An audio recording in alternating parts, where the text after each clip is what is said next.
حدیث کا مفہوم بیان کروں. میں نے وہ ایک عشق مشوقی پہ لیکچر دیا تھا, وہ حدیث میں نے بیان کی تھی کہ انسان کو نا ایک چیز پہنچنی ہوتی ہے لیکن وہ حرام راستوں سے اس کو جلدی لینے کی کوشش کرتا ہے. وہ چیز اسے حرام سے شاید مل تو جائے لیکن اس کی وجہ سے ایک تو اس کا ایمان جاتا ہے, اللہ سبحانہ و تعالیٰ سے تعلق بھی اس کا جو ہے وہ ختم ہو جاتا ہے, اور یہ وہ سیٹسفائی تو ہو جائے گا کہ چلو جی مجھے چیز تو مل گئی, لیکن جو آخرت میں اس کو جواب دینا پڑے گا وہ پھر اللہ معاف کرے. تو یہ وہی بات ہے جو ابھی آپ نے حضرت علی رضی اللہ عنہ والا وہ قول میں نے کہیں پڑھا تو نہیں ہے, سنا ہے, بڑا سننے میں آیا ہے کہ وہ انہوں نے ایک آدمی کو کہا کہ تم ذرا پہرا دو, زیرہ اس کے پاس رکھی, میں نماز پڑھ لوں. اب وہ نماز پڑھنے لگے, پیچھے سے زیرہ اس نے 2 درہم کی بیچی بھاگ گیا. حضرت علی رضی اللہ تعالیٰ عنہ فرماتے ہیں کہ میں نے نیت کی تھی کہ جب میں نماز پڑھوں گا اسے 2 درہم دوں گا, ملنے اسے 2 ہی تھے لیکن اس نے غلط راستے سے لی. سبحان اللہ. تو جب ہم جلد بازی کرتے ہیں, شفا تو اللہ کے پاس ہے, ہر مسلمان کا ایمان ہے.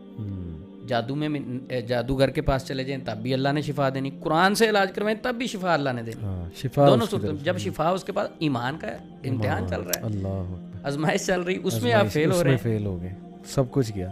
تو اصل چیز ہے یہ جو لوگ اکثر چلے جاتے ہیں نا, تو ہمیں تو فائدہ ہوا, ان سے ریکویسٹ ہے کہ فائدہ تو مقصد ہے ہی نہیں, مقصد ہے آزمائش میں تم پاس ہو جو اس دنیا کے اندر آپ کو سکون ٹوٹلی نہیں مل سکتے. ہم سکون حاصل کرتے کرتے پٹڑی سے بھی اتر جاتے ہیں, اللہ اس کے رسول کو بھی ناراض کر لیتے ہیں, بعد میں ہم دلیلیں دیتے ہیں مجھے تو عیسائی سے فائدہ ہوا. دیکھیں کتنی زبردست بات آپ نے کی کہ جن کو اب اولاد نہیں ہو رہی, آزمائش ہے, اللہ تعالیٰ کے آگے جھک جاؤ, اور ہر چیز دنیا میں تو نہیں مل جائے گی, اللہ کو بہتر پتہ ہے, بس ٹھیک ہے ایکسیپٹ کر لو. لیکن یہ اس طرح لوگوں کے پاس آنا جانا اور پینک ہو جانا, انگزائٹی میں آ جانا, یہ بہت غلط بات ہے. اللہ ہدایت دے سب کو. علی بھائی وہ نفسیات پہ بات ہو رہی تھی کہ نفسیاتی حوالے سے آپ نے پوچھا کہ لوگ اکثر انگزائٹی, ڈپریشن, سٹریس میں چلے جاتے ہیں, کیا یہ جادو جنات کے ساتھ بھی لنک ہیں؟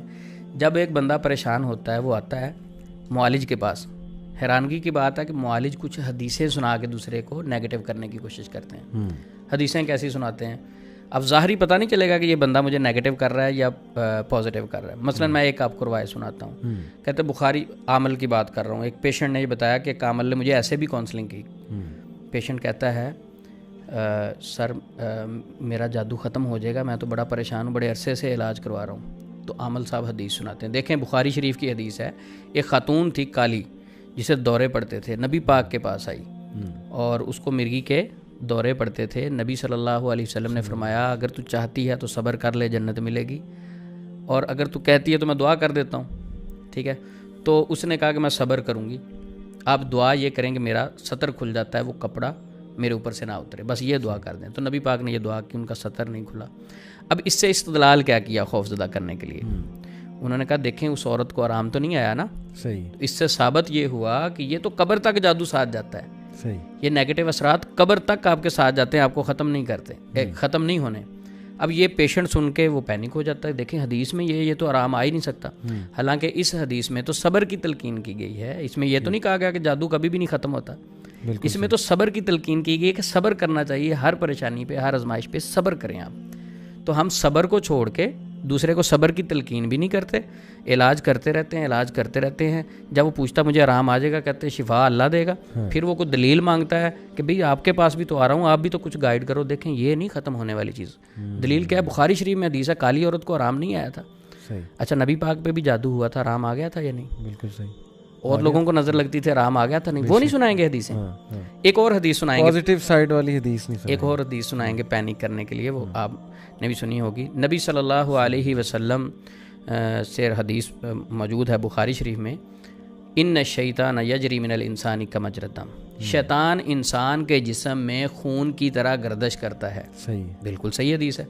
انسان کے جسم میں کرتا ہے, سارے انسانوں کے کرتا ہے. صحیح. حضرت عمر رضی اللہ تعالیٰ عنہ بھی تو انسان تھے. نبی صلی اللہ علیہ وسلم نے فرمایا عمر تیری طرف دے کے شیطان رستہ بدل لیتا ہے. کیا ان کے خون کی طرح جسم میں گردش نہیں کرتا تھا؟ صحیح. اس سے ہمیں سمجھ یہ لگتی ہے کہ اگر آپ کا عقیدہ اسٹرانگ ہے, توکل مضبوط ہے, اور رب سے محبت سچی ہے, صحیح, پھر آپ کے خون میں یہ گردش نہیں کر سکتا, اس کی کوئی ویلیو اور اوقات نہیں. ٹھیک ہے. اچھا اس طرح کی حدیثیں سنا کے باقاعدہ کچھ لوگ تو اس طرح کی باتیں کرتے ہیں, آپ کو قبیلے تک بتا دیں گے آپ پہ جو جن مسلط ہے ان کی تعداد ہے 1000, اور یہ آئے کشمیر والی سائڈ سے ہیں, اور ان کے خاندان اور قبیلے کا نام یہ ہے. یہ سب جھوٹ ہوتا ہے, صرف پینک کرنے کے لیے, پریشان کرنے کے لیے. صحیح. اچھا 4 حدیثیں علی بھائی میں سناتا ہوں تاکہ بات کو ہم کلوزنگ کی طرف لے جائیں گے. 4 حدیثیں مختصر سناتا ہوں, وہ نہیں سنائیں گے یہ لوگ. ٹھیک ہے. سب سے پہلی حدیث, نبی صلی اللہ علیہ وسلم سفر کر رہے تھے. آپ صلی اللہ علیہ وسلم کی سواری پر ایک صحابی پیچھے سوار تھا, اور کیا ہوتا ہے, سواری کو ٹھوکر لگتی ہے. صحابی کہتا ہے تعیش شیطان, شیطان برباد ہو, تباہ ہو. نبی صلی اللہ علیہ وسلم نے فرمایا ایسے نہ کہو, ایسے نہیں کہنا, بسم اللہ کہو, کیونکہ جب تم ایسے کہو گے کہ شیطان برباد ہو تو وہ سوچے گا شاید میری وجہ سے ان کو تکلیف پہنچی, کریڈٹ شیطان کو جائے گا. اور آپ صلی اللہ علیہ وسلم نے فرمایا وہ پھول کے گھر کے برابر ہو جائے گا. حدیث کے الفاظ ہیں, گھر کے برابر ہو جائے گا پھول کے.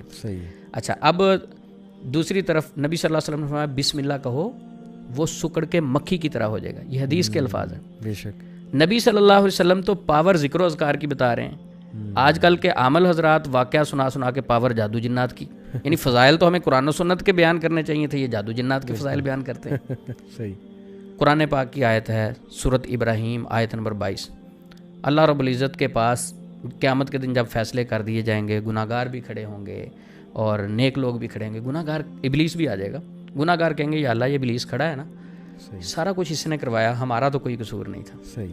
تو شیطان ابلیس بھی کہے گا کہ یعنی یہ کیا کہہ رہے ہیں, کیا کہے گا اللہ کے سامنے, وما کان لی علیکم من سلطان الا ان دعوتکم فاستجبتم لی, کہ یا اللہ تو جانتا ہے میرا ان کے اوپر کوئی جبر نہیں تھا. صحیح. تیری دعوت بھی آئی تھی, یہ تو مفہوماً ہے کہ اللہ کی دعوت بھی تھی, اور شیطان کہتا میں نے بھی ان کو دعوت دی, انہوں نے میری دعوت قبول کر لی, میرے وسوسے مان لیے, میری وجہ سے یہ شرک کی طرف چلے گئے, میرے وسوسے کی جبر نہیں کیا میں نے, زبردستی ان کو اٹھا کے قبروں پہ نہیں لے گیا, زبردستی اٹھا کے جادوگروں کے پاس نہیں لے گیا, انہوں نے اپنی مرضی سے کیا سارا. بالکل صحیح. اچھا آگے کیا ہے, فلا تلومونی ولوموا انفسکم, ابلیس مخاطب کر کے کہے گا اور اپنے نفسوں کو ملامت کرو, میرے اوپر نہ سارا کچھ ڈالتے جاؤ. تو شیطان کی تو اوقات اور ویلیو ہی نہیں ہے. یہ لوگ کتنا کلیئر ہے اس آیت سے دیکھیں. ہاں جی, اب سورۃ ابراہیم آیت نمبر 22 کا مطالعہ کریں, خود سمجھ لگ جائے گی پیشنٹ کو. اچھا, نبی صلی اللہ علیہ وسلم پیشنٹ کو ڈیل کس طرح کرتے تھے, بڑی محبت کے انداز سے. میں 1-2 مثالیں دیتا ہوں, آج کل نہیں ملیں گی معاشرے میں, یہ جو شریعت نے بتائی, یہ لوگ ذکر ہی نہیں کرتے, یہ ذکر کریں گے تو دکان بند ہو جائے گی. نبی صلی اللہ علیہ وسلم کے پاس ایک شخص آیا, بدو تھا, عرابی تھا. اس نے کہا اللہ کے نبی رات خواب دیکھا میرا سر کسی نے کاٹ دیا. مسلم شریف میں حدیث ہے, سر کسی نے کاٹ دیا, اس سر کے پیچھے میں بھاگ رہا ہوں. صحیح. اچھا, آپ صلی اللہ علیہ وسلم اس کی تعبیر کیا کرتے ہیں, مسکرائے. سب سے پہلے اس کا غم, ٹینشن, پریشر کو ڈاؤن کرنے کے لیے مسکرائے. آپ نے فرمایا شیطان تمہارے ساتھ چھیڑ خانی کرتا ہے خوابوں میں سوئے ہوئے, ایسا خواب کسی سے ذکر نہ کرو. چیلنج ہے علی بھائی آج کے دور میں, ایسا خواب آپ کسی سے جا کے معالج سے ذکر کریں, وہ کہ اوہ ہو جادو ہو گیا آپ پہ, سر کاٹ دیا, ختم, علی بھائی اتر گیا تھا سر, وہ جادو ہے جی, یہ تو کنفرم, اب تو کچھ بھی نہیں بچے گا. صحیح. اسلام کیا کہہ رہا ہے, نبی پاک کے پاس صحابی ہیں, آپ مسکرائے, یعنی ٹینشن ہی نہیں لی. اس کو بھی کہا حوصلہ کرو, یہ شیطان چھیڑخانی کرتا ہے. اچھا, میں نے علی بھائی ایک حیرانگی کی بات ہے, جتنی حدیثیں خوابوں کے ریلیٹڈ پڑھی, آپ صلی اللہ علیہ وسلم نے فرمایا برا خواب کسی سے ذکر نہیں کرنا. بالکل صحیح. آج کے معالجین, آج کے علاج کرنے والے آپ سے علاج شروع کرتے وقت برے خواب سے ہی بات شروع کریں گے. آپ میرے پاس ٹریٹمنٹ کے لیے آئے, میں سب سے پہلے کیا سوال کروں, علی بھائی برے خواب بھی آتے ہیں؟ ہاں جی آتے ہیں. بھینسیں بھاگتی ہیں پیچھے, بلڈ نظر آتا ہے, او ہو جد. اور اللہ کے نبی صلی اللہ علیہ وسلم تو منع فرما رہے ہیں کہ برا خواب کسی کو نہیں بتانا, اور آپ کون سے شرعی معالج ہو جو اس سے سب سے پہلے برے خواب کے بارے میں پوچھ رہے ہو. اور اسلام تو کہہ رہا ہے کہ برا خواب جو ہے کسی سے ذکر نہیں کرنا. کیا کرنا ہے, اعوذ باللہ من الشیطان الرجیم, بائیں کندھے پہ 3 بار تھوکیں, اسے زائل کر دیں, اسے اگنور کر دیں, ذہن سے نکال دیں. وسوسہ ہے ایک. تو یہ اسلام کا طریقہ کار کیا ہے کہ جب کوئی پریشان آتا تھا اس کو تھپکی ملتی تھی وہاں سے. زبردست. اور آج کا معالج ہے, اس کے پاس آپ چلے جائیں, تھپکی کی بجائے مزید خوفزدہ کرے گا. کیوں؟ میں کہتا ہوں کہ انسان کے جسم میں شیطان اتنا نقصان نہیں دے سکتا جتنا خوف نقصان کرتا ہے. صحیح. اور خوف سب سے پہلے شیطان پیدا کرتا ہے, پھر اس شکل میں کچھ دنیا میں جو شیطان بیٹھے ہیں وہ ڈراتے ہیں, وہ پیدا کرتے ہیں. ایک اور حدیث بڑی مزیدار, جب یہ لوگ ڈرا ڈرا کے پیشنٹ کا عقیدہ ویک کر دیتے ہیں, اسے پینک کر دیتے ہیں, انگزائٹی ڈپریشن میں لے جاتے ہیں, پریشان کر دیتے ہیں. صحیح.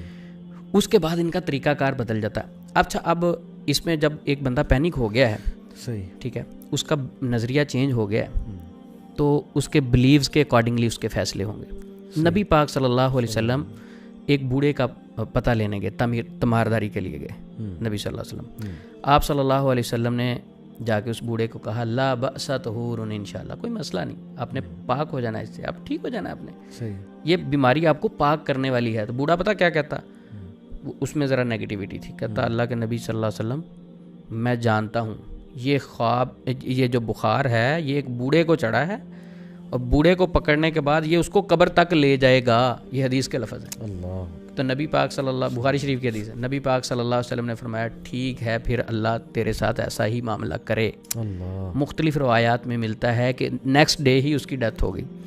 اب اس کے اندر نیگیٹیوٹی تھی۔ آج کل مریض کے اندر نیگیٹیوٹی معالجین پیدا کرتے ہیں